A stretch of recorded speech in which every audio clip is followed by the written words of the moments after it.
800 times what? You know, so the number of units was 765. 765 times $800. Your total bill was 612. Now Yeah. at 1500, 765 times 1500, it doubles. So now it's 121. So I want to make practicality of this, right? So when you have $600,000 under NOI, that value at a six cap, 10 million. or 6%, $10 million valuation drop just based off of the insurance. So that's what these guys are struggling with. That's why you hear Grant, myself, Robert, everybody saying, hey, you don't have to sell. There's no reason why you can sell. There's got to be a reason why this guy's selling. He's just going to try to grab equity so he can beat some of these other deals. And pay the original. Yeah. And look, these deals aren't great, Karen. Like these deals, they're not. They're like Grant mentioned Tylenol. You literally have to take Tylenol. These are the people who they're going to be calling you and paying late, and you got to really analyze that rent roll because it's not. What you see is sometimes not what you get. Okay. Yeah. Any other questions for Karen? Anybody want to add anything? I know Chris. I know you guys are from. Do I go to add spotlight? Yep, I sure do. Getting back in the game, folks. I'm getting back. Hey, Ryan, I think the most important thing for answer was when getting them what the loan value was. That was a very easy way to do it. It's like it's almost a batch to happen. Take his loan amount and assume 75%, so divide it by 0.75, and there you know what his original approximate valuation was. Right. Which was what was it again? It was like how much was it again? 60 million. 60 million. He's asking 84. Yeah. But he walked away, Robert, from an offer at 100. Yeah, bullshit. that didn't happen. I guess, Ryan, what I don't understand on that is if you know what's the assumable loan, which you're going to be taking on, why do you need to know, or why is it good to know what he paid for them, or what his original amount was? Well, because you know, when you know what somebody paid for a deal, you now know their basis. And then what's the returns to the investors? Depending on if he has investors, depending if he has to put equity in, depending on like where he's at in the deal. Most people want to make money on a deal, right? When they buy a deal, most people want to make money. But it's just a good data point because you know when he bought them, how much he bought them for, what he's trying to get. It's just you know it's just a good piece to have. Now it doesn't matter like if we're buying a deal for say these deal size and everything was perfect for 70 million bucks. The goal is for the guy to make money, right? It's not a bad thing that he makes money. You just now we're moving into a different marketplace, so it's even more important now to know what he paid for him, so you can back in because you're going to assume the loan and you want to know what he paid for him, so you're coming up with your new valuation. Gotcha. And right along with what Ryan was just saying, if you can back into what he paid, you know whether or not people right now they're just trying to break even. In some cases, they want to make some money for their investors, but if they can't, they're just happy to break even and get back what they have. If they're going into a real pit, and the part that I was actually raised my hand about was we had a broker that reached out to us with a $34 million deal, and the best I could find was $25 million.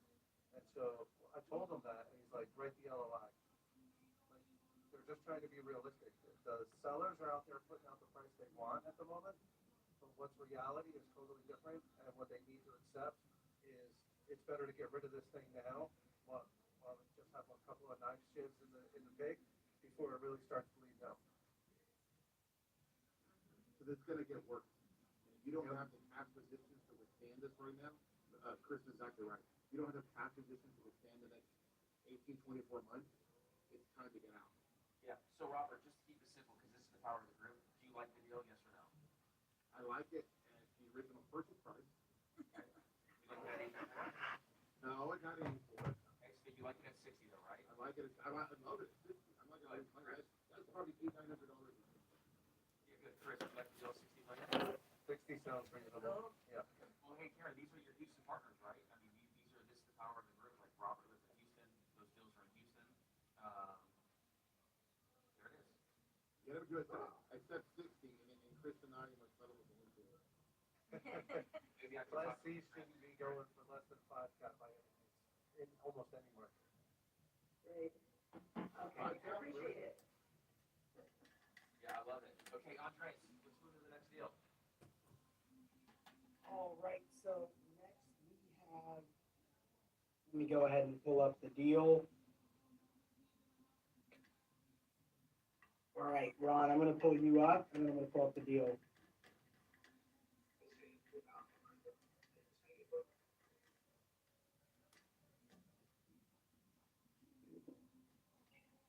Gotcha. Hey, Ron, how are you? I'm doing awesome, thanks. Good to see you. Thanks. About the deal, what I love about this deal, it's 107 units, townhomes, all 2-bedroom, 1.5 bath, with garages. No competitor in the, direct competitor in the market has a garage with the unit. Average 968 square feet. The sellers, the original owner builders from 1988, there are 2 cousins that built the property. One of the cousins had passed away, so now it's a strain on the family. One of the members is doing all the work, but everybody else is sharing in the money, so there's a little bit of a rift in the family.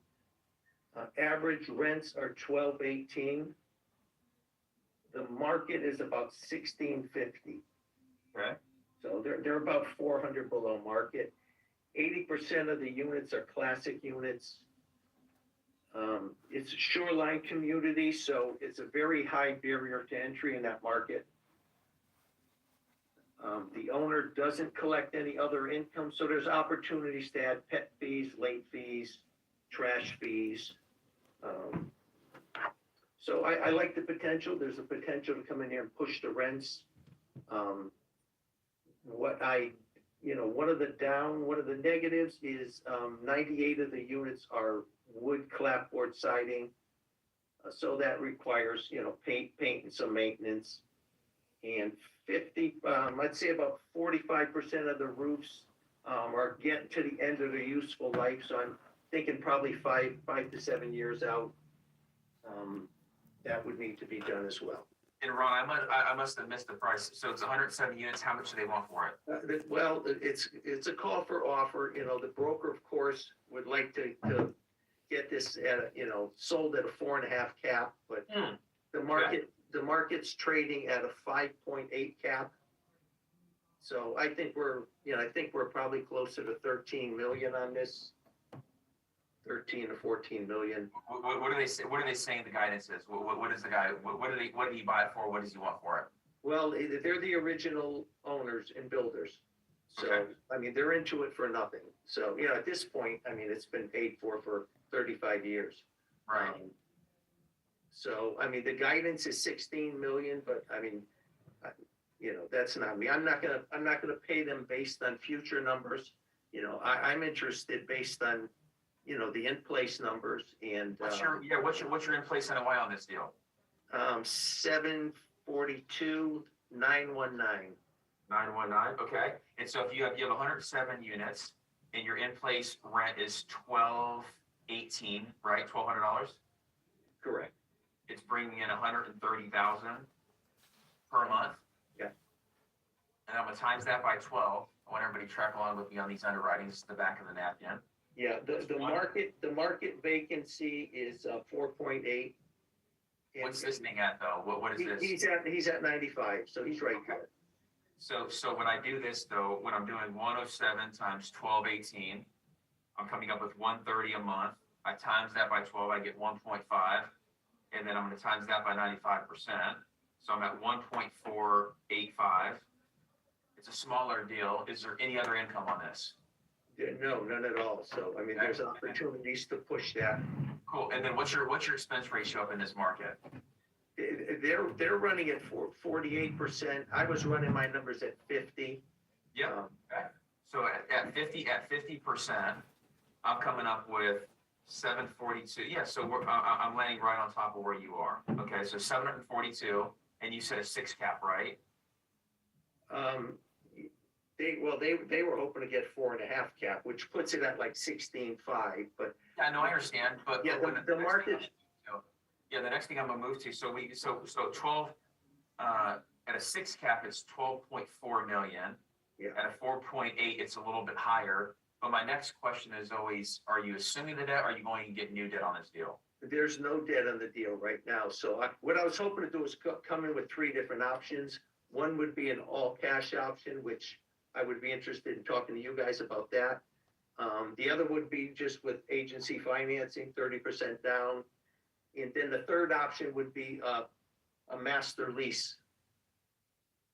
5 years, give me a chance to push some rents and then come in and refinance. Do they have debt on it right now? Nothing. Zero. Right. Okay. So yeah, you can either use seller financing and or a master lease. What's your debt coming in for? Did you get a quote on this from the agency? I got a quote and he said they're like 5.5 and a half, 30 years. Five and a half? Yeah. Did he give you that in writing though? No, but I can get them on the phone and get that done pretty quick. Yeah, that's fine. So Ron, you're gonna wanna do that. Also give the debt guy the T12 and rent roll, have him underwrite the deal just to back you up. Because look, until I look at it, I'm just doing a real rough back of the napkin. You wanna make sure that your real NOI is 742. Yeah. I think your debt's probably gonna come in between 5.5% and 6.5%. It's a little bit smaller of a deal. You're gonna wanna know that. And then, if you can get creative on this deal with either seller financing and or a master lease, 1,000%, that is a great option for you. Okay. What are call for offers? A call for offers May 1st. Okay. Anything else you want to cover on the deal before I open up to questions? No, just one concern, the CapEx within 5 years, I say would be, some roofs and some painting. But, my debt guy said he can work that into, having money set aside